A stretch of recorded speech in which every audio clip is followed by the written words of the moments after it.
सोचो अगर क्या होता कि जो चीज तुम अपने सपने में देखते वो अपनी रियल जिंदगी में ले आते तो क्या होता। तो मूवी की शुरुआत में हम एक लड़के को देखते हैं जिसका नाम सैंग यू होता है। सैंग यू एक गरीब स्क्रिप्ट राइटर है जिसके पास ना कोई जॉब है ना कोई दोस्त है और ना उसके कोई फैमिली है। और उसकी सबसे बड़ी समस्या ये होती है कि वो 6 महीने से सोया भी नहीं है, क्योंकि वो हर बार जब ऐसा करता है तो उसे सपने में एक राक्षस दिखाई देता है जो उसकी जान के पीछे पड़ा हुआ है। एक दिन सैंग यू मेट्रो में सफर कर रहा होता है और वो खड़े खड़े ही सो जाता है। तभी उसके सामने वही राक्षस आ जाता है और फिर वही राक्षस उसके सपने में आकर सेंग्यू के बाल पकड़कर मेट्रो में छेद करके उसका सर मेट्रो से बाहर निकालकर पटरी से रगड़कर उसे मार डालता है। और जैसे ही उस सपने में मरता है उसकी आंखें खुल जाती है और फिर वो अपनी स्क्रिप्ट पूरी करने का सोचता है। पर इतनी सारी घटना होने के बाद उसका ध्यान केंद्रित नहीं होता अपने काम पर तभी उसका मकान मालिक उसका गेट खड़खड़ाता है किराए के लिए। पर सेंग्यू खिड़की से बाहर कूदकर वहाँ से भाग जाता है क्योंकि उसके पास अब किराए के भी पैसे नहीं थे। फिर वो एक फूड ट्रक पे जाता है और वहाँ जाकर एक एगलेस पैनकेक मांगता है क्योंकि उसके पास अंडे वाला पैनकेक खाने के पैसे तक नहीं है। लेकिन फूड स्टॉल का मालिक सेंग्यू पर दया करके उसे फ्री में अंडे वाला पैनकेक दे देता है। और तभी सेंग्यू सड़क के उस पार बने कैफे में हुआर को देता है क्योंकि वो हुआर को बहुत ज्यादा प्यार करता है। वो हुआर को कुछ सालों पहले से ही जानता है जब वो एक बार एक क्लब में गया था और तभी उसका पैनकेक बनके तैयार हो जाता है और वो उसे मजे से खाने ही लगा है। तभी उसका बॉस वहाँ पर आ जाता है और सेंग्यू उसे देखते ही भागने लगता है और उसका बॉस भी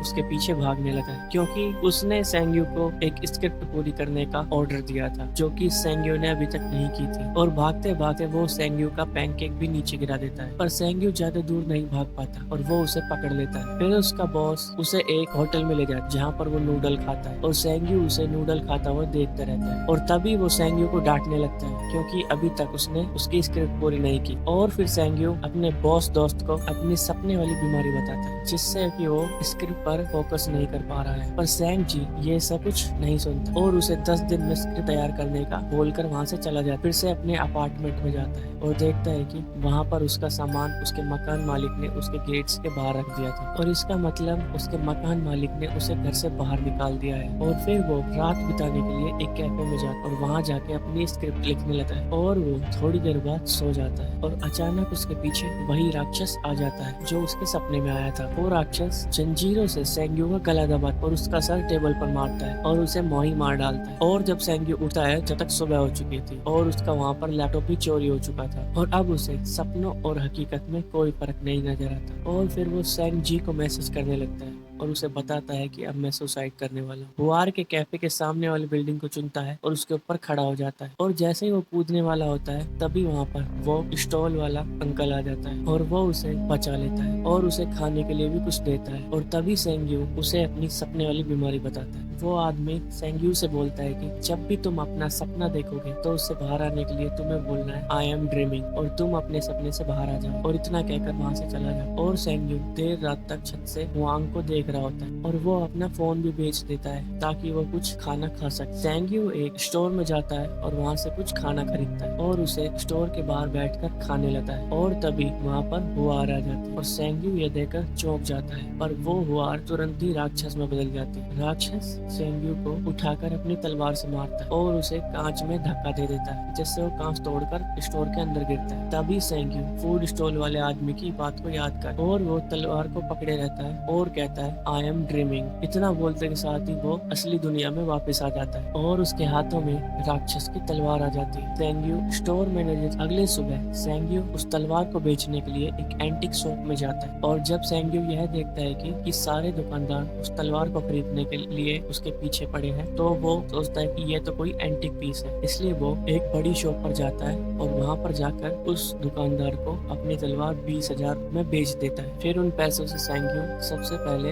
अच्छा खाना खाता है और एक अपने लिए लैपटॉप खरीदता है और एक अच्छे से होटल में जाकर रहने लगता है। और अब सेंग्यू शेविंग करके भी चिकना हो जाता है। और जैसे ही अब रात होती है सेंग्यू नींद की गोली लेकर फिर से सपना लेने की कोशिश करता है और यह सपना भी उसे उसी होटल में आता है जहाँ पर वो रुकता है। और तभी वो अपना सपना छोड़कर बालकनी में घूमने लगता है। और तभी वो बालकनी में घूम ही रहा होता है, तभी अचानक एक दीवार तोड़कर वही राक्षस उसे मारने के लिए आ जाता है और एक सोने की कुल्हाड़ी लेकर उसे मारने लगता है। राक्षस उसे सोने की कुल्हाड़ी से इधर उधर उठा उठा कर फेंक रहा होता है, जिससे उसे कुछ चोटें भी लग जाती है। और तभी सेंग्यू जल्दी से उस सोने की कुल्हाड़ी को पकड़ लेता है और कहता है आई एम ड्रीमिंग। और इतना कहते ही और फिर वो अपने हाथों में राक्षस की कुल्हाड़ी को लेकर फिर से जाग जाता है और उसके सारे घाव भी ठीक हो जाते हैं। और वो अगली सुबह उसी दुकानदार को वो सोने की कुल्हाड़ी बेच देता है और वो उन पैसों को भी खर्च करने लगता है। और फिर वो रात को सोने से पहले एक मैगजीन में पुराने जमाने के म्यूजियम की कुछ फोटो देता है, ताकि वो म्यूजियम उसके सपने में आ जाए और वहाँ से वो कुछ एंटीक पीस चोरी कर पाए। और तभी उसको सपना आ जाता है और वो सपने में उसी म्यूजियम में पहुंच जाता है और वो राक्षस का आने का इंतजार करने लगता है। तभी राक्षस आता है और वो इस बार एक मशीन गन लेकर आता है। तभी सेंग्यू यहाँ वहाँ दौड़ना शुरू कर देता है और गोलियों से बचने की कोशिश करता है, पर आखिर में राक्षस उसे गोलियों से मार देता है और वो जल्दी से सपने से बाहर आ जाता है। पर इस बार सेंग्यू कुछ साथ नहीं ले पाया था, इसलिए वो फिर से सपने में जाने की कोशिश करता है। और तभी वो फिर से सपने में जाने के लिए नींद की गोलियां खा लेता है और जैसे ही वो सपने में जागता है वो तुरंत दो एंटिक चीजों को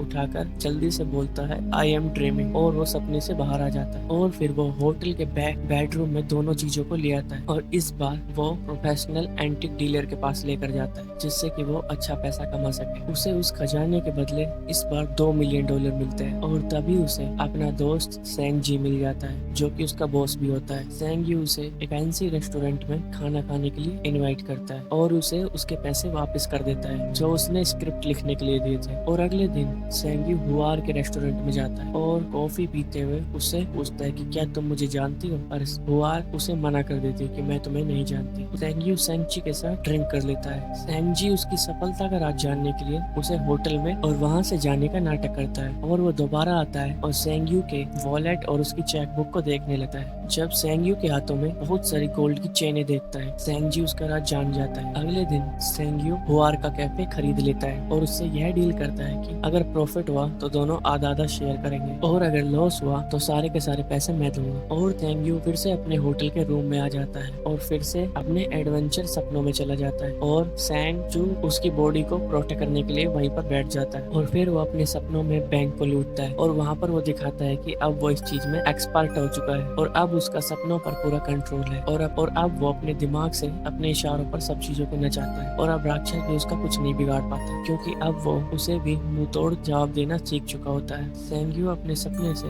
लाल रंग की लग्जरी गाड़ी भी लेकर आता है और वो एक पैसों का बैग फूड स्टॉल वाले आदमी के पास भी रख देता है, क्योंकि उसके बुरे वक्त में उसे खाना खिलाने के लिए। और कैफे बंद होने के बाद सेंग यू हुआर के साथ एक वॉक पर जाता है और फिर सेंग यू होटल आ जाता है और वो एक सपना देखता है। और तभी हुआर सेंग यू का पता लगा लेती है कि वो एक स्क्रिप्ट राइटर है और सेंग यू फिर अपने होटल आकर कि उस पर किसी को शक ना हो इसलिए एक स्क्रिप्ट लिखने लगता है और फिर वो अपने होटल में सो जाता है। और जैसे ही उसकी आंख खुलती है तभी उसका दोस्त उस स्क्रिप्ट को पढ़कर रो रहा होता है और वो उसे बताता है कि यह स्क्रिप्ट कितनी अच्छी है। और फिर वो सोचते हैं कि क्यों ना इस स्क्रिप्ट पर एक फिल्म बनाई जाए और वो एक बड़े डायरेक्टर को हायर करते हैं और उसे बहुत सारे पैसे भी देते हैं ताकि वो अच्छे एक्टर को हायर कर सके ताकि मूवी हिट रहे। और फिर एक दिन वो अपने सपने में कुछ अलग चीज नोटिस करता है। वह देखता है कि एक राक्षसी साधु अपनी गर्दन नीचे करके वहाँ पर बैठा हुआ होता है और जब सेंग यू उसके पास जाता है तो उसके शरीर पर एक गोल्डन बेल्ट लगी हुई देखता है और जैसे ही सेंग यू उसकी गोल्डन बेल्ट निकालने की कोशिश करता है और सेंग यू की अंगुलियां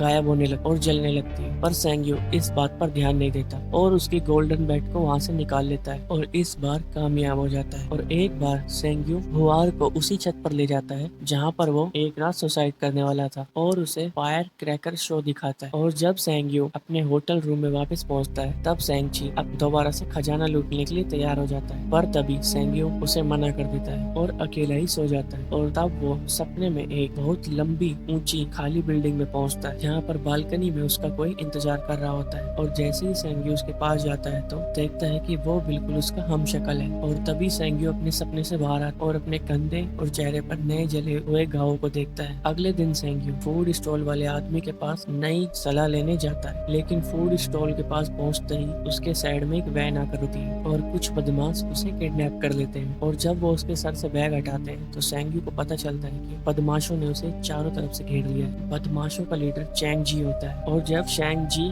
पैसे लेकर आता है, बदमाश उससे पैसे भी ले लेते हैं और उसे भी किडनैप कर लेते हैं। और अब सेंग्यू के पास बचने का कोई रास्ता नहीं होता है और तभी वो सेंग्यू को लेकर उसके अपार्टमेंट में पहुंच जाते हैं। और तभी सेंग्यू उन्हें अपने खुफिया कमरे में रखी एंटीक चीजें दिखाने लगता है और तभी हुआर सेंग्यू से मिलने उसके अपार्टमेंट पर आ जाती है। और जैसे ही वो लिफ्ट से बाहर निकलती है, एक बदमाश उसके सर पर भी बैग डालकर उसे भी किडनैप कर लेता है और उसी जगह ले जाता है जहाँ पर सेंग्यू को रखा होता है। तभी चैंग जी हुआर को परेशान करता है और सेंग्यू को उकसाता है और तभी सेंग जी को होश आ जाता है और तभी वो लोग बदमाशों को चकमा देकर वहाँ से भागने में कामयाब हो जाते हैं। तीनों लोग ज्यादा दूर तक नहीं भाग पाते क्योंकि सेंग्यू को बहुत ज्यादा खून निकल रहा था और जल्दी से सेंग जी बदमाशों को पकड़ लेता है और उन्हें आगे जाने नहीं देता है, पर बदमाश उसे वहीं पर मार डालते हैं। और तभी वो बदमाश सेंग्यू और हुआन को भी पकड़ लेते हैं और उन्हें पीटने लगते हैं। और तभी सेंग्यू को एक सपना आता है और वो वहाँ पर एक काले पानी से ढका हुआ होता है और उसके हिलने डुलने पर वो उस पानी से बाहर निकल जाता है और चारों ओर देखने के बाद वो एक चमकते हुए गेट को छूता है और उस चमकते हुए गेट में